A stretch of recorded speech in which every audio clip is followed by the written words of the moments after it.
മാത്രമേ ഉള്ളൂ. ഭയപ്പെടേണ്ടതില്ല. ഭയപ്പാട് ലേശം വന്നിട്ടുണ്ടോ എന്നൊരു ശങ്ക. തല്ലുകൊണ്ടിട്ടും RSS ആണെന്ന് പറയാൻ മടി കാണിക്കുന്നതായിട്ട് ഞാൻ കണ്ടു. അങ്ങനെ മടിക്കേണ്ടതായിട്ടില്ല. സ്വാഗത പ്രസംഗത്തിൽ RSS എന്നൊരു വാക്കിവിടെ പറഞ്ഞില്ല. എന്തിനെങ്ങനെ മടിക്കുന്നു?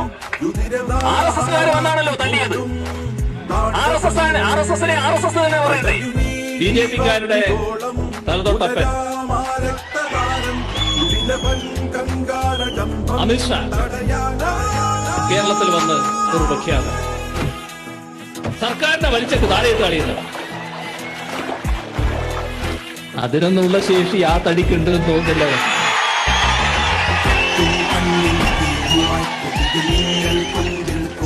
അതിന് ഈ തടി പോരാ. പിന്നെ അമിത്ഷാ അതൊക്കെ അങ്ങ് ഗുജറാത്തിലും മറ്റും പ്രയോഗിച്ചാണ്.